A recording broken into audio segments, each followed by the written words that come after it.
Colombia में राहुल गांधी ने भारतीय लोकतंत्र पर हमले की बात कही है। साथ ही उन्होंने भारत और चीन के संदर्भ में भी बहुत सारी बातें कही हैं। इसके साथ ही यूपी के बरेली में जुमे को लेकर अलर्ट जारी किया गया है। इसे ध्यान में रखते हुए 2 दिन के लिए इंटरनेट सेवा स्थगित कर दी गई है। वहीं मनीषा मर्डर केस में 35 दिन पहले सीबीआई को सौंपी गई थी इसकी जांच। जानते हैं कि जांच में अब तक क्या सामने आया है। नमस्कार, मैं हूं आदित्य। इंडिया.com के स्पेशल शो इंडिया एट 9 में आपका स्वागत है। आइए चलते हैं पहली बड़ी खबर पर। कांग्रेस सांसद और लोकसभा में विपक्ष के नेता राहुल गांधी इस वक्त कोलंबिया में हैं, जहां उन्होंने कोलंबिया की ईएआई यूनिवर्सिटी में छात्रों को संबोधित किया है। राहुल ने इस दौरान भारत की राजनीति और समस्याओं को लेकर चर्चा की है। राहुल ने इसके साथ वैश्विक चुनौतियों पर भी बात कही है, जिसमें उन्होंने चीन और भारत के रिश्तों पर भी चर्चा की। राहुल गांधी ईएआई कोलंबिया की यूनिवर्सिटी पहुंचे थे, जहां उन्होंने भारत के भविष्य और वर्तमान की राजनीति को लेकर चर्चा की। राहुल ने बताया कि भारत की राजनीति और लोकतंत्र इस वक्त एक नाजुक दौर से गुजर रहा है, जहां उन सारी संस्थाओं पर हमला हो रहा है जो लोकतंत्र को बनाए रखने का काम करती है। इस दौरान होस्ट ने राहुल से भारतीय समाज को लेकर कई सारे सवाल किए, जिसके जवाब में राहुल ने कहा, और बहुत ही पुरजोर तरीके से कहा। उन्होंने कहा कि भारत में हर हिस्से की अपनी एक खासियत है। भारत का समाज संवाद से चलता है। अगर हम उनको जगह नहीं देंगे तो भारतीय समाज गलत दिशा में चला जाएगा। राहुल ने आगे बताया कि भारत चीन की तरह नहीं है। चीन एक तानाशाही है जो लोगों को दबाने का काम करता है। वो लोकतांत्रिक मूल्यों से नहीं चलता। भारत एक लोकतांत्रिक देश है, इसलिए इसकी चुनौतियां बिल्कुल अलग हैं। राहुल ने भारत की मैन्युफैक्चरिंग और चीन की मैन्युफैक्चरिंग की तुलना पर भी बहुत सारी बातें कही। उन्होंने कहा कि चीन कुछ भी कर सकता है। अगर वो प्लांट लगाना चाहता है तो कहीं भी लगा सकता है। वो कई लोगों की संस्कृति और घर उजाड़ कर भी इसे अंजाम दे सकता है, क्योंकि वो लोकतांत्रिक नहीं है। भारत अलग तरह का देश है। भारत एक लोकतांत्रिक देश है। हमारी चुनौती इस वक्त ये है कि क्या हम चीन जैसी मैन्युफैक्चरिंग भारत के लोकतांत्रिक संगठन के भीतर बना सकते हैं। राहुल ने अमेरिका और भारत के दुनिया में स्थान की भी बात कही।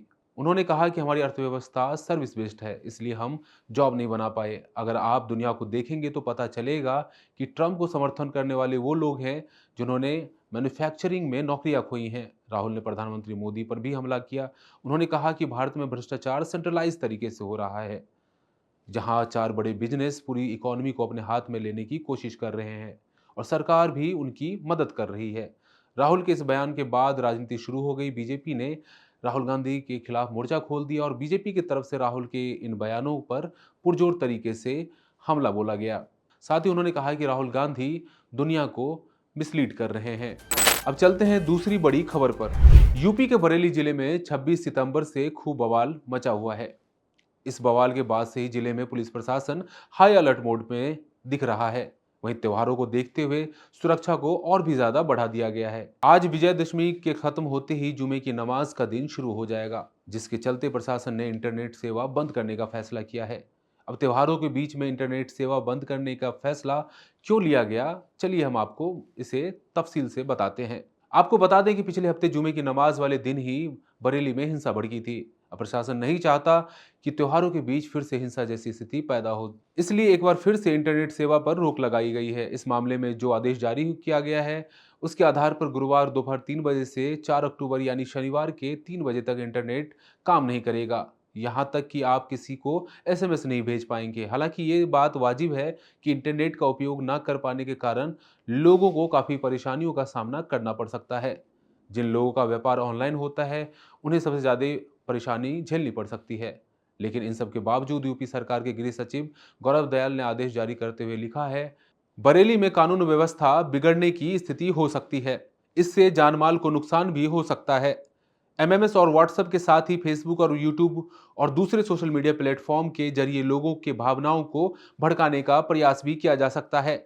इसे देखते हुए ही इंटरनेट के दुरुपयोग को रोकने के लिए गुरुवार की शाम 3 बजे से 4 अक्टूबर की शाम 3 बजे तक 48 घंटे के लिए दूर संचार सेवाओं से मैसेज, इंटरनेट, ब्रॉडबैंड सेवाएं निलंबित करने का आदेश दिया गया है। शायद आपकी जानकारी में होगा कि पिछले जुमे को भी सोशल मीडिया के जरिए ही अफवाह फैलाई गई, जिसके बाद विरोध प्रदर्शन ने हिंसा का रूप ले लिया था। इस बार भी ऐसा न हो, इसके लिए सरकार ने पहले से ही सावधानी बरतते हुए एक बार फिर से इंटरनेट सेवा बंद कर दी है। वहीं दूसरे जिलों में जो पुलिस बुलाई गई थी उसे भी 4 अक्टूबर तक वहीं पे रोका गया है ताकि सुरक्षा में किसी भी तरह की चूक ना हो सके। अब चलते हैं तीसरी बड़ी खबर पर। हरियाणा के भिवानी में महिला टीचर मनीषा की मौत मामले को लेकर सबको इंतजार है कि जल्द से जल्द इसकी निष्पक्ष जांच हो और जांच की रिपोर्ट सबके सामने आए। जांच सरकार ने सीबीआई को सौंपी हुई है, लेकिन इस मामले में सीबीआई के हाथ अभी तक खाली है। 4 दिन के ब्रेक के बाद सीबीआई की टीम एक बार फिर भिवानी आने को तैयारी में है। टीम को एम्स दिल्ली से मृतका के कुछ महत्वपूर्ण सैंपल की रिपोर्ट लेनी है, जिसके बाद जांच को आगे बढ़ाया जाएगा। इस दौरान सीबीआई टीम ने मृतका के पिता संजय कुमार से भी बातचीत की। उन्होंने साफ कहा कि उनकी बेटी आत्महत्या नहीं कर सकती, बल्कि उसकी हत्या हुई है। वो उम्मीद जता रहे हैं कि सीबीआई पूरी सच्चाई सामने लाएगी। बता दें कि 3 सितंबर को जांच शुरू करने के बाद सीबीआई ने 25 सितंबर तक लगातार पूछताछ की है। इस दौरान प्ले स्कूल संचालक, स्टाफ, नर्सिंग कॉलेज संचालक, साथ ही अन्य संबंधित लोगों से भी कई बार सवाल जवाब किए गए हैं और घटनास्थल का भी निरीक्षण किया गया है।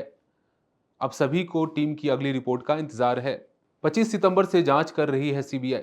आपको बता दें कि इस 3 सितंबर को मामले की जांच के लिए भिवानी आई सीबीआई टीम ने 25 सितंबर तक लगातार मामले की जांच की है। 4-4 दफा हो चुकी पूछताछ। इस बार प्ले स्कूल संचालकों और स्टाफ से भी ज्यादा पूछताछ की गई है। खासकर इन दोनों को सबसे ज्यादा पूछताछ के लिए बुलाया गया है। नर्सिंग कॉलेज संचालकों से एक बार फिर से पूछताछ की गई है। वहीं बकरी पालक, खेत मालिक, खाद बीज दुकानदारों, देवेंद्र समेत कई लोगों से महत्वपूर्ण पूछताछ की गई है और इन सब से ही 4 से 5 बार पूछताछ की गई है। टीम 4 से 5 बार घटनास्थल पर भी निरीक्षण के लिए पहुंच चुकी है। अब लोगों को इस बात का इंतजार है कि जल्द ही सीबीआई की तरफ से इस मामले को लेकर जांच रिपोर्ट सामने आएगी। तो आज के इंडिया एट 9 में ये थी 3 महत्वपूर्ण खबरें। ऐसी खबरों के लिए इंडिया.com के साथ बने रहिए। शुक्रिया।